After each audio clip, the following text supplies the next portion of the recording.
채널 I에서 새롭게 선보이는 심층 이슈 더 팩트의 진행을 맡은 홍석우입니다. 앞으로 저와 4인의 패널 군단은 시시각각 쏟아지는 이슈 속 숨어있는 팩트를 찾아 여러분께 정확하게 전달해드리겠습니다. 2020년 5월 29일까지 4년을 임기로 하는 20대 국회가 출범합니다. 20대 국회에서 캐스팅 보트 역할을 하게 될 국민의당의 향후 입장에 대한 관심이 매우 뜨겁습니다. 20대 총선이 끝나자마자 정치권은 빠르게 대선 정국으로 돌입하는 모양새입니다. 단번에 차기 대선 주자 반열에 오른 인물은 누가 있고 또 대권 과도에 적신호가 켜진 인물들은 누가 있을까요? 심층 이슈 더 팩트. 지금부터 더 깊이 숨어있는 팩트 속으로 들어가 보겠습니다.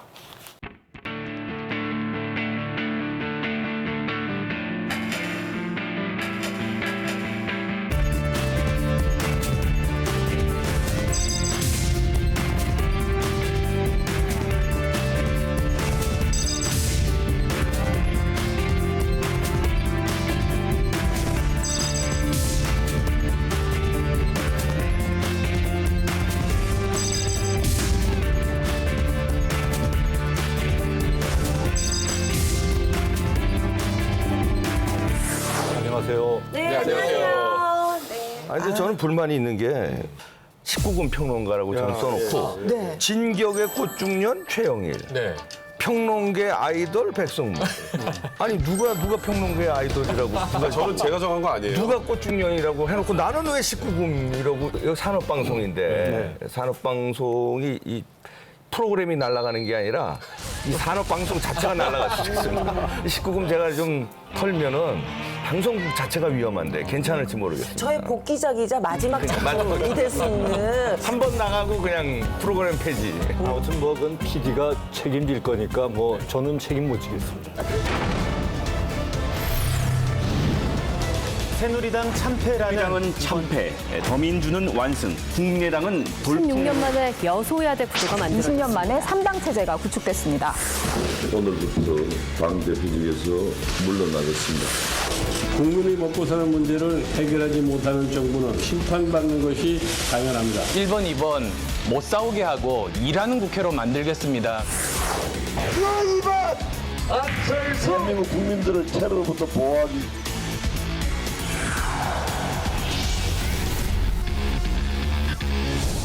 대한민국을 질서유지한 가장 임팩트 있는 팩트를 꺼내보는 팩트 임팩트입니다. 첫 번째 팩트 임팩트 주제는 포스트 총선 지금은 3당 시대입니다. 먼저 우리가 이번 총선 결과를 보면서 원내 일당이 바뀐 거를 아무래도 짚고 넘어가야 되겠죠. 그게 가장 충격적인 거였죠. 야당의 압승 이렇게 얘기할 수 있습니다. 대통령이나 정부가 추진하고자 하는 각종 그 경제 정책 또는 뭐 일반 정책이 국회가 발목을 잡는다 이렇게 정부에서는 얘기해 왔지 않습니까?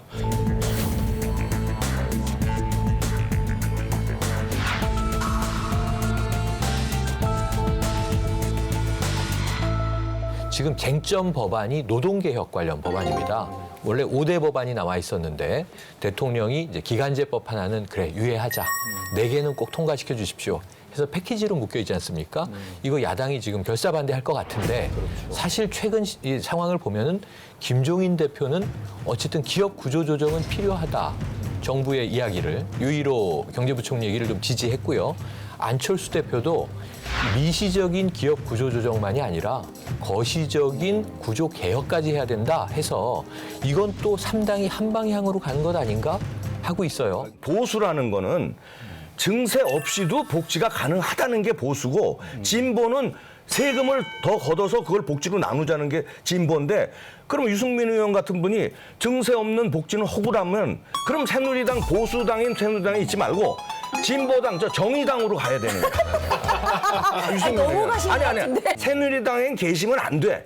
왜냐면 진보의 논리로 왜 보수의 정체성을 가진 당에서 기웃기웃하냐고. 아니, 근데 유승민 의원은 새누리당 엄청 가고 싶어 아니, 하시잖아요. 그러니까 지금 세금 얘기를 하니까 그래요. 네. 보수는 장사를 하면 박현아 씨가 저 바를 한다고 합시다. 광마담이 바예요, 아니 또? 광마담이 바를 한다고 그래. 그러면 부가세 10%를 15% 해서 아니면 법인세를 15%로 해서 세금을 더 뜯는 게 진보고 그걸로 복지 확충하자는 보수는요. 아니 근데요 보수예요. 제가요 바를 차렸어요. 파이로 확 키워가지고 여기 양주도 놓고 그렇지, 했는데 투자도 하고. 일 일자리가 창출되죠. 그렇지 커졌으니까. 했어. 막 그게 보수야. 일꾼 친구도 막 이렇게 그렇지, 그게 조언을 보수야. 주고 이렇게 했는데 사람들이 돈이 없어. 그냥 와서 술 마실 돈이 없는 거야. 지금 수중에 돈이 없으니까 쓸 수가 없는 거예요. 여기 좌파구나. 그런 거 아닐까? 나 좌파야? 광마담 좌파네.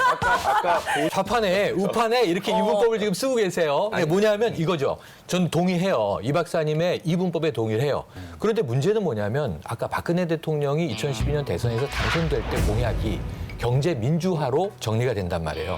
그럼 여기서 박근혜 대통령과 지금 박근혜 정부가 경제 민주화는 우리가 할 수 있는 정책이 아니었다. 공약 파기와 대국민 사과.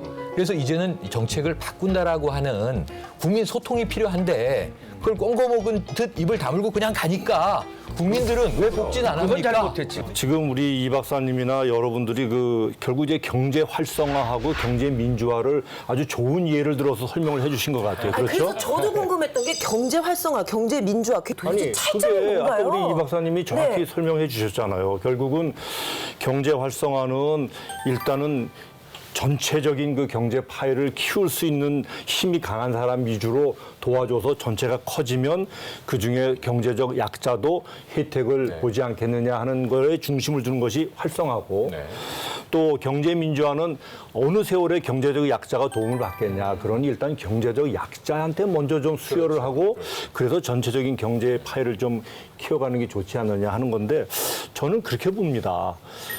여태까지는 이제 야당은 선명성도 중요하고 또 일단 어디든 정치적 약자니까 강자를 밀어붙이기 위한 수단으로 막 그냥 정부 정책을 공격하고 했는데 이제는 정부의 경제 정책이 삐걱대면 상당 부분은 야당도 같이 책임을 져야 될 그런 상황이 돼버린 거예요. 그러니까 3당 때 오히려 더 경제 정책이 더 원활하게 되는 거 아닌가라는 좀 기대 섞인 그럴 수도 그런 얘기를 한번 있겠습니다. 해봅니다. 네, 그럴 수도 그래서 패널 여러분들의 임팩트 있는 한 줄 평을 듣고 다음 주제로 넘어가겠습니다. 먼저 이 박사님부터. 그걸 한 줄 논평을 하라면 꿈도 야무지셔.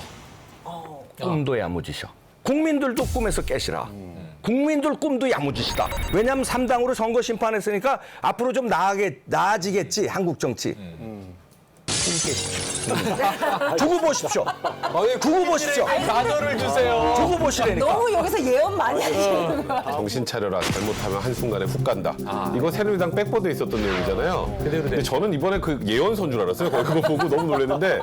근데 이게 이번 3당 체제에서는 모든 당에 다 해당되는 얘기예요. 저는 3당 체제는 레임덕이다 이렇게 말씀드릴게요. 너무 여기 저항하지 말고 그러니까 레임덕을 인정한다고 하는 거는 국민의 뜻을 따라서 흘러가 보자. 한번 정부도 정신 차리시고 여당 야당 모두 정신 차리시길 바랍니다. 제 3당 시대 잘못하면 국민들 당 떨어져요. 아니, 괜찮다. 네. 감사합니다. 천재인데. 총선 결과에 따라서 여야 차기 대선 후보들의 명함도 엇갈리고 있습니다. 성찰하는 그런 시간을 갖도록 하겠습니다. 호남 20일이 저를 드리는 것입니다.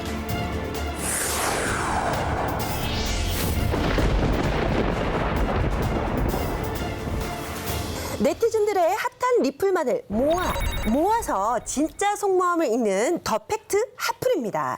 자, 이게 바로 민심이 아닐까 싶은데요. 제가 뽑은 오늘의 핫플은요. 먼저 이 총선 패배 책임을 지고 4월 14일 대표직에서 사퇴한 새누리당 김무성 전 대표의 그 사퇴 기사에 달린 리플입니다. 기념으로 도장 챙겨가세요. 네, 옥새 들고 나르샤가 다시 한 번 또 떠오르는 그런 리플이었습니다. 자, 그리고 대구에서 3번의 도전 끝에 드디어 승리를 거머쥔 바로 그분이십니다. 김부겸 더불어민주당 대구 수성갑 당선자죠. 김문수 전 경기지사를 꺾고 이렇게 당선이 됐는데요. 때문에 김부겸 당선자가 야권의 새로운 대선 주자로 떠오르는 게 아니냐 이렇게 지목이 되고 있습니다. 자, 관련 기사에는 이런 리플이 있네요. HAKE 땡땡땡님께서 올려주셨습니다. 김부겸은 한국의 오바마가 될 수 있다. 한국의 오바마? 정말 그럴까요? 네. 자, 이상 네티즌들의 핫한 리플만을 모아서 민심을 읽는 더 팩트 핫플이었습니다. 두 번째 팩트 임팩트 주제는 잠룡이 잡룡? 차기 대선 주자들의 달라진 기상도가 되겠습니다. 각 당마다 뭐 좀 선두 대선 주자들이 있기는 있죠. 네, 그렇습니다. 이게 지금 잠룡이 잡룡 이 제목 굉장히 재미있는데요. 그러니까 잠재적인 대권 주자들 우리가 잠룡이라고 부르지 않습니까? 여야에 많이 있는데 이들이 잘못하면 이제 잡룡, 잡새라고 하죠. 네, 잡새? 이렇게. 네. 발음 잘해야 되겠네요. 온갖 잡새가 나라들. 깜짝 놀랐어요. 아, 그래요. 발음 좀. 자, 그런데 이제 지금 보면요. 이 부동의 차기 대권 1위 주자는 문재인 전 대표예요. 지금 여러 가지 문제들이 좀 있음에도 불구하고. 근데요, 정치인들이요, 한 번 뱉은 말 또 바꿀 수 있다면서요. 그러니까 뭐 보통 그러시는데 이번에는 바꾼 건 아니에요. 문재인 대표 보니까 바꾼 건 아니고 좀 이해하기 어렵게 잘 못 알아듣게 얘기하시고 좀 계속 가시는 것 같거든요. 호남에서 지지를 거두는지 좀 더 지켜보겠다. 이건 무슨 말인지 저는 잘 이해가 안 되는데 문재인 대표는 여기서 그냥 깔끔하게 대통령이 만약에 되고 싶으면 또 조언을 해드리면 또 컨설팅 전문이니까 돈 안 받으시고. 돈 안 받으 무료 컨설팅을 해드리면 대통령이 되고 싶으시다면 깔끔하게 은퇴하십시오. 네? 정계 은퇴. 이번에 정계 은퇴하고 내년 대통령 선거에는 딴 사람 밀어주고 그 다음을 보면 될 수 있어. 지금 물러나잖아요. 그럼 내년 초쯤 되면 또 찾아요. 맞아요. 근데 혼란이 나오거든 야권이. 그러니까 우스갯소리로 어떤 분이 이런 표현을 썼어요. 그 권투를 하다가 다운되면 바로는 또 받잖아요. 그러니까 한 9쯤 돼 그때 일어나면 사람들 까먹거든. 누워서 쉬다가. 네, 누워서 쉬다가. 그러니까 잠깐 좀 이럴 때는 한번 물러나는 모습을 보여줘야 지금 문재인 대표 지금 지지율이 훨씬 많은 지지율 갈 것 같은데. DJ의 예를 들어드릴게요. DJ 대통령이 그 정계 은퇴 선언했잖아요. YS에게 패하고. 패하고 그리고 영국 가서. 네. 1년인가 2년인가 있다가 왔잖아. 공부 열심히 하고 계시다가. 그러고서는 다시 정계로 쓱 나와서 대통령 되셨다. 맞습니다. 그러니까 일단 한 번은 유학을 가시라니까. 어디 유학 추천해 주실 거예요? 어디로 저기 유학을? 아프리카 이런 데 가서 너무 보내시네. 초원에서 좀 계시다가. 쿠바이처로 만드시는 그러면 이제 이번에는 녹색바람을 일으키신 안철수 대표에 대해서 한번 얘기 한번 해볼까요? 어떻게 뭐 대선 주자를 굳히신 건가 어떻게 생각하십니까? 지금 뭐 사실 국민의당은 안철수 대표 얼굴로 이번 총선을 치렀고요. 그리고 안철수 대표는 대권에 나간다는 건 모든 국민들이 다 알고 있는 상황입니다. 그리고 국민의당에 현재 강력한 경쟁자들은 없는 상황이에요. 그럼 현실적으로 안철수 대표는 대선을 나간다고 봐야 될 것 같은데 그러려면 선거 조건이 20대 국회 초반에 본인 그리고 국민의당이 뭔가를 보여줘야 됩니다. 이거는 차도살인을 한 거예요. 차도살인이 뭐냐면 남의 칼로 베는 거예요. 그러니까 안철수라는 칼을 이용해서 국민들이 친박, 비박 심판하고 더민주당도 호남에서 호남 심판하고 지도자로 안철수를 세우는 게 아니라 그냥 요번에 한번 혼내기 위해서 차도살인 했는데 차도살인 끝냈잖아요? 그러면 그냥 남의 칼이에요. 다시 칼 돌려주고 국민들은 진짜 보검을 찾을 것이다. 이건 남의 칼에 불과하고 보검은 이제부터 경쟁이 되겠죠. 그런 차원에서 우리가 이제 토론을 마무리하면서 본인들이 개인적으로 대통령이 됐으면 하는 분들 유승민 의원이나 남경필 아니, 저 욕하실 줄 알고 얼마나 좋아. 정말 그래도 좀 이 중간에서 합리적으로 여야 가교 역할도 잘해주실 것 같다는 느낌이 들어서 저는 이 두 분 꼽습니다. 차원에서 저는 이제 반기문 총장이 되면은 어떤 별명이 뭡니까? 기름장어예요. 기름장어요? 이 반기문 총장이 기름장어야. 매끌 빠져나간다. 여권 야권에서 다 러브콜이 올 정도면 얼마나 소통을 잘 안 되는 거야. 더 이상. 손학규 후보는 나올 것 같습니다. 나와서 대략 지금 야당판이 두 개로 쪼개져 있잖아요. 그래서 손학규 전 고문이 국민의당과 이 더불어민주당을 이렇게 화합시킬 수 있다면 그 아주 강력한 촉매제 역할로 대권 후보로 급부상할 수도 있겠다. 이렇게 한번 예상해보겠습니다. 저는 일단 그 김무성 전 대표의 저는 목소리가 참 마음에 들어요. 저는 새누리당 김무성 외모는 대표입니다. 오세훈 전 시장이 잘생겼잖아요. 저는 또 이재명 성남시장이 그러니까 아니 들어보세요. 그 악플러들한테 대처하는 그 단호한 자세. 강하죠. 정말 단호하게 그 대처하시잖아요. 그 조합이 돼서 놔주신다면 정말 저는 좋을 것 같아요. 판타지네요. 그야말로 맞다 잠룡이네. 그거. 짬뽕이네. 오늘 심층 이슈 더 팩트. 오늘 준비한 내용은 여기까지입니다. 다음 이 시간에도 더 깊이 숨어 있는 팩트를 찾아 돌아오겠습니다. 감사합니다.